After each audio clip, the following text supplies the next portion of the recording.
एक टाइम था जब इस इंसान ने पूरे कैलिफोर्निया में अपना खौफ फैला रखा था। लोग रात को सोने से पहले अपने घर के खिड़की दरवाजे अच्छी तरीके से लॉक करके सोते थे, और अगर कोई ये लॉक करना भूल गया तो वो उनके लिए आखिर रात होती थी। 1980s के टाइम पर कैलिफोर्निया एकदम अलग ही फेज से गुजर रहा था। बाहर से तो सब नॉर्मल लगता था, busy roads, smiling people, safe neighbourhoods.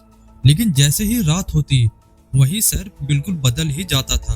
लोग सोने से पहले अपने घर को अच्छे तरीके से लॉक करके लाइट जला के सो जाते, और फिर अगली सुबह उठकर उन सबको एक ही न्यूज मिलती, रात में किसी के घर पे अटैक हुआ है। सबसे डिस्टर्बिंग बात यह थी कि कोई प्रेडिक्ट ही नहीं कर पा रहा था कि नेक्स्ट कौन होगा। विक्टिम्स रैंडम थे, कभी एल्डरली पीपल, कभी यंग लड़की, कभी फैमिली। कोई पैटर्न नहीं, कोई लॉजिक नहीं। पुलिस भी कंफ्यूज थी और मीडिया ने इस अननोन अटैकर को नाइट स्टॉकर का नाम दिया। और रात होते ही नाइट स्टॉकर अपने घर से शिकार के लिए बाहर निकलता और लोगों के घरों पे जाकर उनके खिड़की दरवाजे सब कुछ चेक करता, और जिस घर के खिड़की दरवाजे खुले मिलते उस घर में घुसकर वहां के लोगों पर अटैक करता। नाइट स्टॉकर को ये सब करने के लिए ज्यादा प्लानिंग की जरूरत ही नहीं पड़ती थी। लोग सोते हुए सेफ फील करते थे और वही उनकी सबसे बड़ी मिस्टेक बन जाती थी। जैसे जैसे अटैक्स बढ़ने लगे पूरे कैलिफोर्निया का मूड चेंज हो गया। लोग जो पहले बिना सोचे सो जाते थे अब डोर्स को डबल चेक करते, विंडोज लॉक होती थी और पूरा एरिया सुनसान रहता था।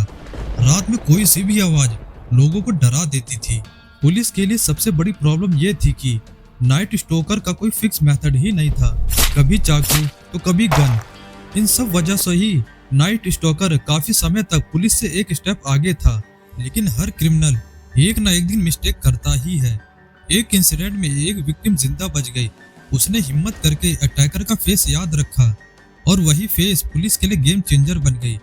स्केच बनाया गया, न्यूज़पेपर में पब्लिश हुआ और पूरे शहर ने उस फेस को पहचानना स्टार्ट कर दिया। और बाद में पता चला कि इस नाइट स्टॉकर का नाम रैमिरेज था।